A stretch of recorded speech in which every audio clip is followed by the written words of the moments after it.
This is the GoreTV podcast with your hosts Jill Valentine and Sebastian Castellanos. Let's get into the show.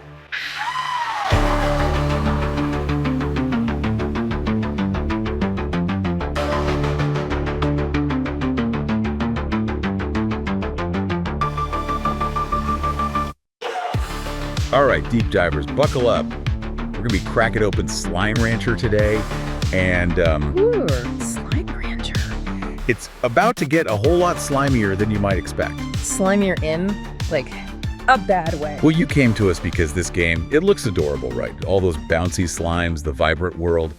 But what if I told you there's a dark side to this sugary sweet adventure? Okay, I mean, you definitely got my attention. What are we talking about here? Like, what kind of dark side? That's where our deep dive comes in. We've got this GoreTV review. Yeah. And they always bring a unique perspective, you know, kind of a Survival horror angle. Yeah. Even for the cutest, most innocent-looking games. Yeah, so... Which Slime Rancher definitely seems to be at first glance, right? Right, exactly. So they're calling out this... This, like, deceptive cheerfulness Yeah. with the visuals and all. Like, you're lured in by this cheerful facade thinking it's all, you know, sunshine and slime-powered happiness. And that's kind of where the horror starts to creep in. Yeah. Okay, hold on, horror. You're really going there. Oh, absolutely. Think about it. You're isolated on this alien planet. Right. Surrounded by these creatures you don't fully understand. Resources are limited. And the ranch itself, well, it's not exactly a vacation home, is it? More like an open prison, if you ask me. Wait, did they actually use that term in the review?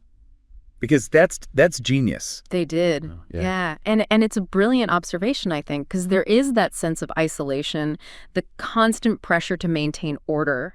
It creates this underlying tension, even when you're surrounded by adorable, jiggling slimes. Like, it's like that unsettling quiet at the beginning of a horror movie, you know? You know something bad is coming, but you're not sure when or how. It's like the game is playing on those classic horror tropes, just with a slime-covered twist. And speaking of twists, let's talk about those slimes. Yeah. I mean, they look cute enough, but even keeping them contained is a challenge in itself. Exactly. Each slime type has its own needs, its own quirks. It's not just a matter of throwing them in a pen and calling it a day. You're constantly having to adapt to anticipate their next move. It's like trying to manage a zombie horde, but with a lot more, well, slime. And let's not forget about those containment systems. One wrong move, one tiny miscalculation, and bam, you've got a slime breakout on your hands. And that's where the true horror of Slime Rancher starts to reveal itself, I think. It's not about jump scares or grotesque monsters. It's about that constant gnawing anxiety. You're always one step away from disaster, always aware of the fragility of your situation. So you're telling me that even the cutest, bounciest slimes can be a source of stress. Man, now I'm starting to see it. But I heard things get even more intense with the Tarr, right? Oh, absolutely. Forget those adorable pink slimes. The Tarr are on a whole other level. They're monstrous, relentless, driven purely by consumption. Remember that feeling of utter terror when you first encountered one? It completely shatters the illusion of safety you had on your cute little ranch. Wait, they compared them to something out of Amnesia, right? Which, if we're being honest, is never a good sign in my book. Exactly. They tap into that primal fear of the unknown, the unstoppable. You're not just dealing with a minor inconvenience anymore. You're facing something that could wipe out your entire ranch in an instant. It's a complete game changer. So we got these Tarr things running around, turning our happy little slime farms into, like, scenes from a horror movie. But the fear doesn't stop there, does it? It's like even the regular slimes are hiding a dark side. It's true. Remember that constant pressure to feed your slimes? To keep them, you know, happy? Oh, yeah. That's another layer of horror that Slime Rancher so cleverly weaves into its gameplay, I think. Oh, tell me about it. One time I forgot to stock up on pogo fruit. And let me tell you, those pink slimes were not happy campers. It was like a prison riot in there. Exactly. And the game really nails that feeling of scarcity, you know, of constantly being one step behind. You're always juggling resources, making tough choices. Do you feed your slimes or upgrade your equipment, expand your ranch, or risk a Tarr invasion? It's a constant balancing act. It reminds me of those post-apocalyptic survival games. Where every decision feels like life or death. You're scavenging for supplies, trying to like stretch your resources as far as possible, and all the while there's this constant threat lurking just beyond your fence. It's a brilliant parallel, and that sense of like impending doom. It only intensifies when you start venturing out to expand your ranch, too. Oh, yeah. Each new area you explore holds the promise of discovery, but also the potential for danger, right? Right. What lurks in those shadowy caves? What kind of slimes or worse await you in the unknown? You know, when I first started playing, I just thought those new areas were like, oh, a fun new place to explore. But now that you mention it, they do have that Silent Hill vibe, like something creepy could jump out at any moment. It's that psychological tension, that constant uncertainty that keeps you on edge. It's not just about what you can see, it's about what you can't see, what might be lurking just beyond your field of vision. And then, of course, there's the slime combinations. Ah, yes. The moment you realize you're not just a rancher anymore, you're a mad scientist. Mixing and matching slimes, creating these bizarre hybrids with amazing powers. It's like opening Pandora's box.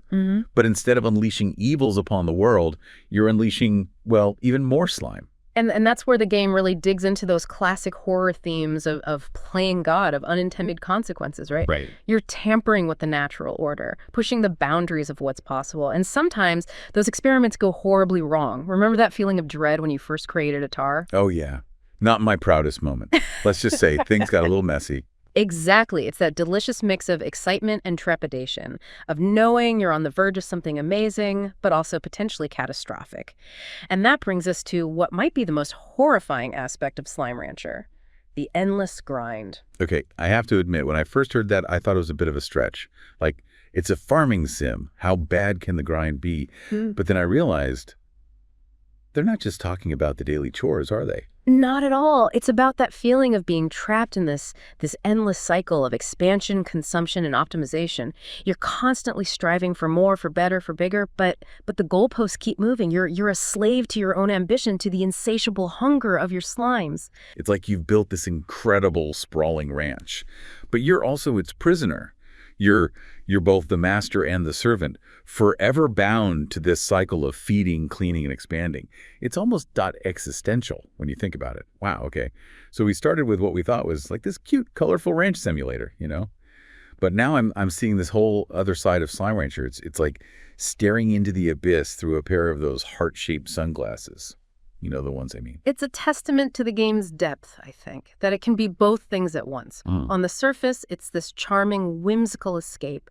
But beneath that playful exterior, there's this unsettling undercurrent of darkness, this exploration of, like, our own anxieties and compulsions. So it's not just me. It's not just that I accidentally created a Tarr that one time and maybe had a minor meltdown. There's actually something deeper going on here. Absolutely. Remember how we talked about those survival horror elements? The isolation, the constant threat, the struggle for resources. Those aren't just random gameplay mechanics. They're reflections of deeper anxieties, you know? Anxieties about scarcity, about control, about the consequences of our own actions. Okay, yeah, that makes a lot of sense. But where does that leave us? Is Slime Rancher a horror game disguised as a farming sim? Yeah.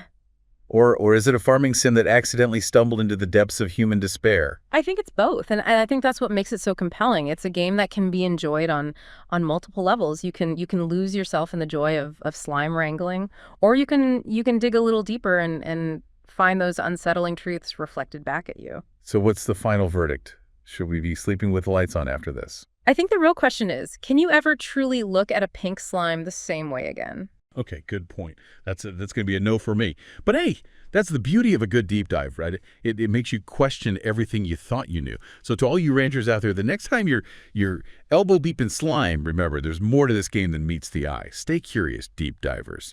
And we'll catch you in the next episode.